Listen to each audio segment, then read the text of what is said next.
This is Ari Paparo from Architecture. I'm happy to introduce you to OKO Digital, the sponsor of this podcast. OKO is the leading Google certified publishing partner for CTV. Are you stuck with an ad stack that isn't driving incremental revenue? OKO can dramatically improve your CTV and out-of-home revenue with its direct demand and plug-and-play setup. OKO works with fast channels, Roku, set-top boxes, digital out-of-home, Amazon Fire TV, and streaming applications, and is compatible with all ad servers. Visit oko.net to learn more. That's oko.net. Welcome to the AdTechGod Pod, your window into the world of advertising technology and the people behind it. I'm your host, AdTechGod. Welcome, AdTech enthusiasts, to the AdTechGod Pod. I'm your host, AdTechGod.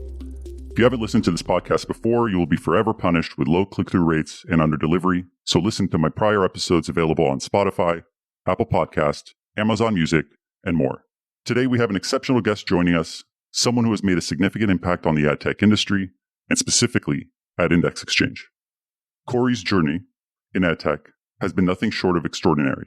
His tenure at IndexExchange has been marked by success, and he's been instrumental in shaping his company's growth. But that's not all. Cory's ad tech journey didn't start at IndexExchange. Before joining Index, he honed his skills at Ad Marketplace, where he not only played a pivotal role in business development, but also took the lead in supply leadership. His expertise and dedication has earned him deep-rooted relationships with some of the most major CTV publishers in the industry. In this episode, we learn more about Cory's career, what drives his passion for success, and the secrets behind his exceptional salesmanship. So let's jump right into the combo with our friend, Cory Greenberg. Cory, welcome to the AdTechGod Pod. Thank you so much for having me. It's a real pleasure and an honor. I love what you guys are doing, you're doing specifically, and the community that you're building. And I'm just happy and grateful to be part of it. Yeah, I'm happy to have you here, Cory. As you know, you've sort of watched the evolution of the account over the last, 3 years. I think the other day I posted that it's 3 years since I created my X account. It's been fun. It's really because of people such as yourself who have really supported the account and the message, and its growth is really comes from the community and the people who are involved. So thank you for being here. Thank you for being persistent. You started it when X wasn't called X. X was Twitter. And you've lived through change across the industry, you lived through change across mediums, and you are leading change across mediums. You give people community across a whole bunch of different places, right? Like Slack and LinkedIn and all of the places where you share your content, YouTube. You're giving a lot to a lot of people. Thank you. Thank you for saying that. It's very kind of you, Cory. So I appreciate it. Cory, I'm going to jump into it in every podcast. As you know, I start with the journey. I have a little bit of a glimpse into your background, mostly from your LinkedIn. Can you maybe give me, give the listeners some insight into how you got into ad tech? Yeah, it's kind of funny. I thought I wanted to go to law school. I was pre-law at Towson. I went and worked at a law firm after graduating and quickly realized that sitting behind a desk with a bunch of stack of papers wasn't really my calling. I like being around people and wanted to find a way to do that and interact with people way more than a law firm gave me the opportunity to do. So in talking to some friends in my network, I was able to get a job as an assistant to somebody selling local spot TV at Teleref and stayed there for about 14 months. And, this is kind of where my journey comes full circle at Index. So there I helped, buy and book and handle make goods and delivery of campaigns on local television stations across a whole bunch of different markets. After being there for a little while, I quickly realized that it just wasn't where the future or my future I wanted it to be. And I had some very good friends that I know through hockey who helped me get an opportunity at Ad Marketplace, primarily inside sales initially, and then moved into account management there and did that for a little while. It really gave me the opportunity to understand way more about the digital side of the industry than I probably ever would being a pure salesperson. Everything from click tracking to keyword targeting, conversion attribution, And that all plays a pivotal role across any medium, whether it's display, video, right? Every marketer has KPIs that they need to hit. And that's true across all formats. Over time, I moved into more of a sales on the supply side and led some of the publisher development efforts there before moving on to do publisher development at Index. I started here in 2016, which is crazy to think about. The journey has been unbelievable. The support has been amazing. The customers and people that I've had the opportunity to share experiences with, grow partnerships with, has been nothing short of awesome.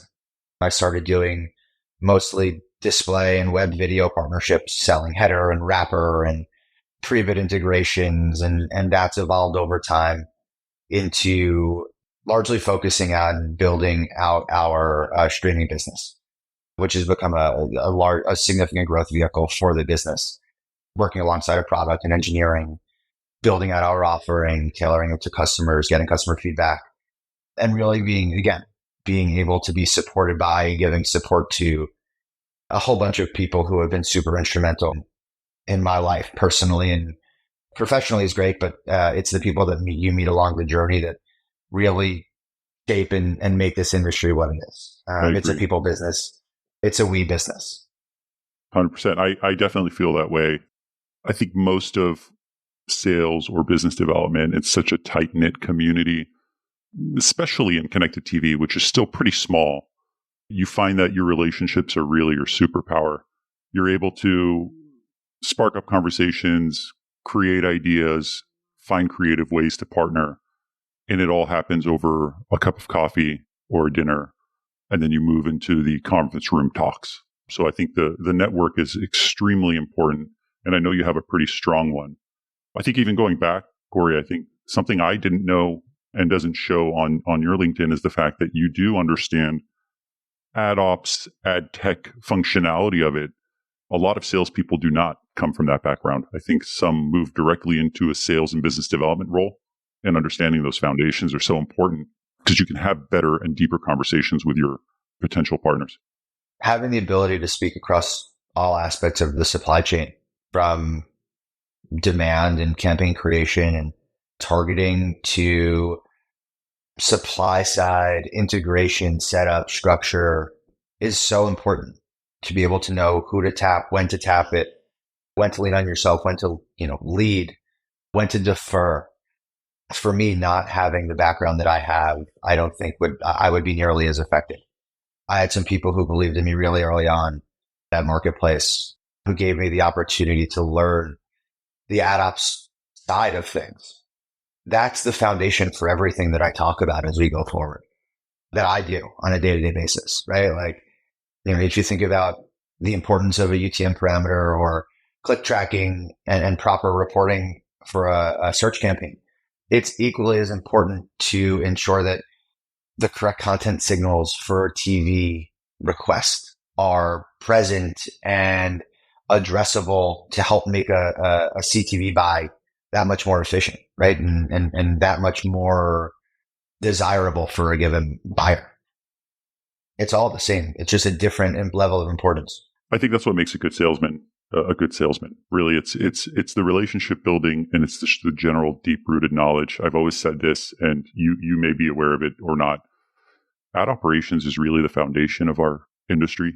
I don't think they get enough credit. For sure. But I think anyone who has started in ad ops and has looked at a tag and has troubleshooted reporting or metrics or just errors that arise in day-to-day work, they're not given the credit they deserve. So for all the ad ops people out there that may listen, thank you. I know you don't hear it enough, but thank you. You guys deserve a lot more than what you get. So thank you for that. I'm going to jump into your IndexExchange experience. Before you leave, I agree with you. I just want to finish that thought. Sales is a we game. I could sell something to whomever, but if I don't have people troubleshooting, reporting on it, making sure that things are going the right way, I'm dead in the water. This business in general, not just Index, but all businesses are dead in the water. We can't do these things without operations people. We can't do things without engineers. We can't do these things without solutions consultants and all of those people who play technical functions, operational functions. And You're right. They don't get thanked enough. They are the wheels behind this thing. They're the engine. They make these things go. We need a ad ops appreciation day. I've said it before. You should make a channel, ad ops appreciation channel. I'm going to create a holiday where they all, well, I guess we can't have them all take the day off or else we'd be dead in the water. But we'll figure out a way to celebrate them. We can stagger the days off. There we go. Yeah, we'll be like everybody that works on supply side on one day and demand side on another. Okay, so I'm going to jump into the next one. On the IndexExchange part, I know you work with a lot of connected TV publishers. I'm sure you've gone through a set of challenges as well as obviously had some success. What are the highlights in your career in general that you feel is something that keeps you motivated and moving forward and things that you're really, really proud of? I'm going to not do this in a traditional way, but as you go through a career, you pick up people, right? You pick up people, you do a deal with somebody. People buy from people. The thing that I'm most proud of is the people, right? Is the ability that people have given me to support them, and they have given me parts of themselves for me to be supported by them in building a TV. And I look at the early days of my career, the sellers on the local side of Telerep. It's all a relationship. It's all the people that they were supported by.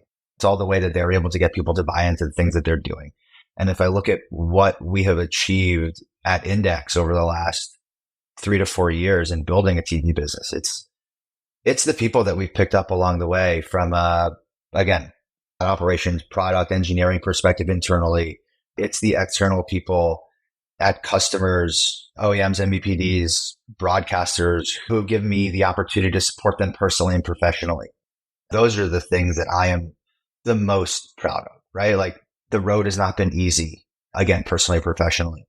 But as you go through this, you learn about people. You learn what's important to your customer. You learn what's important to the people who are on the other side of that and what makes them tick.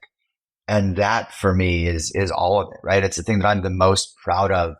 It's the thing that, this business, when we started in TV was nascent, and now it's a pretty significant part of the overall business. The business itself, irregardless of the individual things that we've done to get to this point, is the goal, right? Like the goal is to continue, and like what drives it is the continued growth and evolution that we're seeing in the market, right? From a revenue perspective, I'm gonna go to your, one of the next points that I know you do with other people, but like is where the business is going, right? Like the evolution of the business, right? If you think about like what we're building towards. OpenRTB 2.6 and creating a sustainable ad pod and all of those things. And I think that's the fun part of it too. And the people. Of course. And I think that's the fun part about it too, is because we're going through this evolution of, 2019, 2020, 2021 was this, scale and adoption of streaming. And now we're moving into 2023 where, we saw some consolidation in the space, but we're seeing refinement in the creative solutions, the integration types, partnerships. It's fun to be part of an industry that is going through such rapid growth and change, kind of being at the forefront and helping guide through both the challenges of the industry, plus, being just a big part of the growth of the industry. So I love that. Another question for you is, we know you've done a fantastic job at IndexExchange. You have a great team over there. What do you feel like has been your biggest challenge? And I ask you to be, totally comfortable with talking about anything personal or professional. But what's been the biggest challenge for you throughout the last, 10 years? I'm going to talk about the personal side and how, look, I think everybody, if you don't know that everybody has a life outside of work, it's really hard to do anything else. And I believe that, everybody has boundaries. Everybody has things that are going on personally that impact themselves professionally. I had a conversation not too long ago with a mentor and friend of mine who asked me about my why. My why is my son. So my son, Benji, is 6 years old. He has a rare genetic disorder. It's called Cabezas syndrome. It impacts cognitive, physical, and speech development. Every day I do what I do to give him more, to give him better, to give my wife better, to give my wife more. The why is so important. everybody has stuff, partner stuff, personal stuff, and not knowing much about where he'll go or who he will be or what will become of my son, who will become a man at some point or an adult at some point, is my why. It's my greatest reward. It is my greatest joy in this life. It is also the thing that challenges me the most. I remember listening to a podcast that Julian Zilberman did with a couple of folks, and Jay-Z, I apologize for not remembering the people on the podcast who also are parents of children with special needs. But I remember just how empowered they were to tell their children's story and what that meant to them as individuals, what that means for them as leaders in our space. And I am forever grateful for that, because it made me comfortable, even though I'm pretty comfortable everywhere. It made me so much more comfortable to be able to tell our story, knowing that on the other side of me telling my story as a person, because the personal stuff matters so much. This is not to be taken the wrong way, but the personal stuff matters so much more. Right. And isn't that what we do this for? Right. I mean, I think in the end, wouldn't we all like to have a relaxed job and not deal with the fast growth, constantly changing, stress and pressure of an industry like AdTech, especially the last 12 months. I mean, our driver is our family. It's our livelihood. Yeah. Mediocrity. Someone said to me the other day, mediocrity is not an option. There's especially no with children. It's not an option. Right. Especially being a parent. You want to grow at work. You want to grow as a husband and a partner, a parent. Mediocrity is not an option. Ad Marketplace had this saying in a quarter. I remember it, and it's kitschy, but it applies, right? Like, suck less every day. It was there for a quarter, but I've carried it with me every day. I think about it all the time. If you could be marginally better, a little bit better than you were the previous day, and some days are going to be really hard.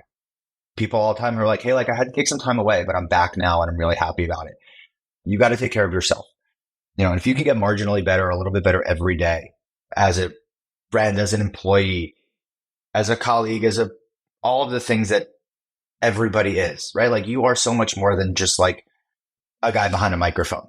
It's weird for me to call you the AdTechGod, because you're so much more than that in my world. And I'm grateful for that. But, to be able to be a little bit better for the people and for yourself. And I like that, Cory. I think when you talk about just be marginally better every day is a pretty powerful statement. None of us are perfect. We all have our flaws, but just small incremental improvements on our work, on our relationships inside and outside of work, and our knowledge and skill set. It's amazing just how much I've learned over the last 2 years, just being as active as I am in the industry. It really is a strength to acknowledge that you can be better and then work on that marginal improvement day over day over day. It's really compounded over time. And I myself can say I've learned so much over the last 2 years. This is AdTechGod, and I hereby decree that Flash Talking shall be granted divine status with tools for creative personalization that are truly godlike. You could be more than omnichannel. You could be omniscient, like me. Plus, with an independent ad server that covers open web, mobile, and CTV, you don't have to rely on that other big G. So stop praying for a way to get unbiased delivery for your campaigns and visit flashtalking.com/pod. Tell them AdTechGod sent you, and you'll get all the PDFs you can read. That's flashtalking.com/pod. And that's the word of God. You take the pieces of people, right? Like, you take pieces of the people around you who, from whom you want to learn those things from, achieve those things with. And Cory, I have a question for you. So you have a wonderful son, a handsome one at that. And thank God he looks like his mother. Yeah, so, you're not kidding. So let me say this, this podcast is pretty popular, and you don't have to say it now. I'm all about charities. As you've seen in the past, I have a few that I really care about myself, just personally impacted on my family. Is there a charity you want to shout out to now that you feel that people could donate to help solve, cure, or address the challenges you have in your personal life? I appreciate that. Right now, no. I'm working with a few of the parents and leading up the establishment of a foundation to do research on our orphan disease, right? So orphan diseases are disorders with less than 2,000 diagnoses globally. We are one of roughly 200, 250 cases that are known from this chromosomal disorder. At some point, I'll come back to you and say, please do. It really means a lot for you to offer that. Of course. Thank you. Anytime. I think moving on to the next part of the podcast, and I really appreciate you opening up about that, Cory. I think it's super valuable to see the personal life and challenges and really the beauty of it all. And you being so open about it, I think it's important for listeners. I think on the next real phase is, what is the direction of this industry? I mentioned a few things related to, technology change, AI, whether it's consolidation in the space, whether it's, cable cos moving into the streaming business more aggressively. Like, what is your outlook on the industry and where do you see things heading? It's a great question. For me, I think it's, as we look to, I'm not going to speak on, the consolidation or things that I have opinions on, but, everybody's got, opinions. So I'm going to leave that there. For me, I love what we're building and what we're doing as far as the establishment of real protocols and the foundations around what we're doing in OpenRTB 2.6 and allowing people to buy smarter in a more eco-friendly and potentially economical way as a buyer, right? So we want to reduce waste, and that obviously touches things around the environment and sustainability efforts, but giving buyers and sellers the ability to transact in a more streamlined way than they ever have before. Because let's face it, the pre-existing protocols before 2.6 were not built for a TV ecosystem. They weren't built for scale. They weren't built for competitive separation and deduplication challenges that our broadcasts and MVPD and FAST partners see. And as I look to where we're going and what that means, right, that just means greater efficiency in the marketplace, right? It means for a greener environment, right? In a world where that is becoming so much more important for us as a business and from a global perspective, right? Like, there are so many initiatives around this, and I'm really proud of the work that the team here has done in order to put us in a place to be at the forefront of this. I'm hearing of more and more companies. I'm going to do a quick shout out to Duration Media, who is actually a Slack sponsor and part of the Luma event that's happening soon. And I'm not too familiar with, reduction of carbon emissions, but, companies like Duration Media and companies like Scope 3, and I think the initiative across the industry is so important to see this actually becoming a priority and a driver across the board. I think it's beneficial to us all, and it's really beneficial to our children in the future. So I love to see that. It touches so many more things than just ad tech, right? Like, ad delivery is the vehicle for the messaging of these brands, right? But if these brands on the other side can in turn find a way to make their product, whatever it is, that much more eco-friendly, we do our part, they do their part, your kids and my kids, and, we all live in a little bit more of a green environment. I agree. And then, Cory, we're getting close to the end of the podcast. I told you it would go very quickly. We are probably 4 minutes out. But as you've seen your career grow, and as you've seen yourself learn and become a subject matter expert and create those relationships, what advice and guidance can you give to people maybe earlier in their career, starting out 1, 2, 3, 4 years, or even straight out of college?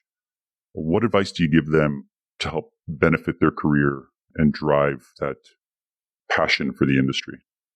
I said it before, I'll say it again. I'll say it every day. I'll say it all the time whenever somebody comes up to me. The people drive this business. Barish talks about it. The people matter. The people are everything. Nothing happens without the people. For young people getting into the business, find some older people. I got to be careful how I say that in certain company. It's okay. I'm part of the older crowd at this point. Yeah, that's okay. You're still handsome.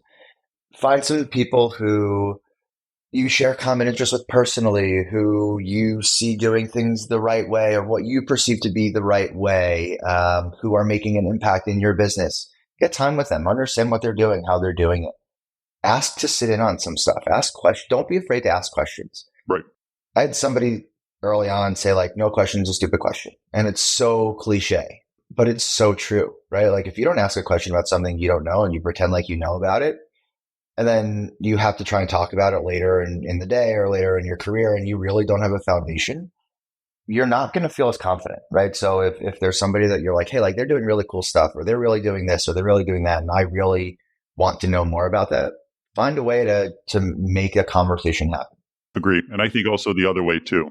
I think people need to have an open door policy, and the conversation is important. So I think even people at the more senior level at all companies really should have a policy to have those conversations with junior new entry. And this has been mentioned so many times with Michelle Holst. It's been mentioned with Terry. It's been mentioned with Lauren, and now you.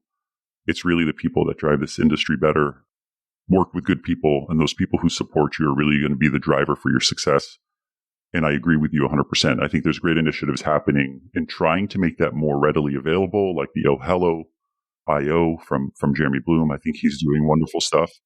I think even like the Shiv and You Digital, like there's so many companies out there that are trying to educate and network and drive improvements across the board on a personal and professional level. So I love that there's been so many new companies that have been doing that lately. It's about building the people. It's about building the foundation. This is a podcast for the people. The Slack is for the people. I don't know if you've noticed the theme here. I'm gonna stick with the theme for a second. I know we're about out of time, but this is something for me that's really important. I don't know if anybody's done this for you or said this to you, but I think you deserve it, all the accolades, right? And the biggest accolade I can give is to say thank you. You're a friend, you're a mentor to so many people. And I remember there are many times where you had a bunch of questions about the efficacy of it. If you look around what you've built a place where people can come and connect with people. They can network, they can share ideas, insights, and gain a better understanding of a world and an ecosystem that is oftentimes can be like technically challenging. And you've given so much to so many people. And for me I want to say like on behalf of, as part of the community, as someone who reads a lot and consumes a lot of your content, as someone who is involved in the Slack channels to a limited capacity, I just want to say thank you. Thank you for sticking with it. Thank you for building a community. It's a passion. It's a, passion project. It's a hobby gone wild. Not sure how I got to this point. And, I got and you make it look easy. Yeah, it's not easy. Starting at 6:00 in the morning and finishing at 11:30 at night.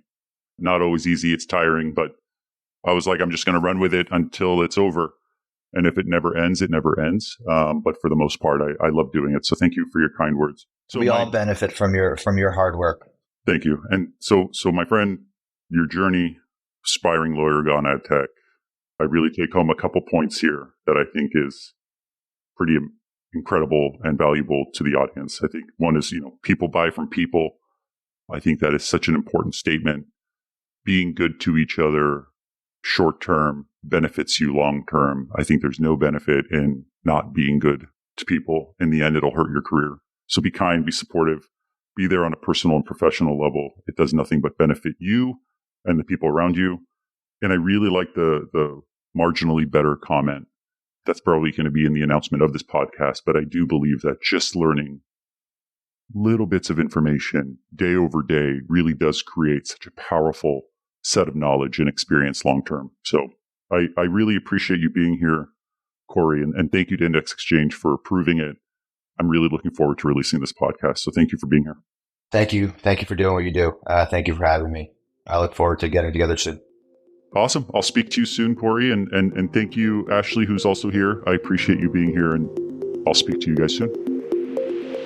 Thanks for tuning in to another episode of the AdTechGod Pod, a podcast for the people, about the people that make AdTech great. Stay connected with me for more insights, trends, and interviews in the realm of AdTech. Don't miss out on our latest updates, so follow me on X, Instagram, and connect with me on LinkedIn. Don't forget, ATG Slack community has insights, networking opportunities, and jobs. Keep the conversation going and stay at the forefront of AdTech innovation.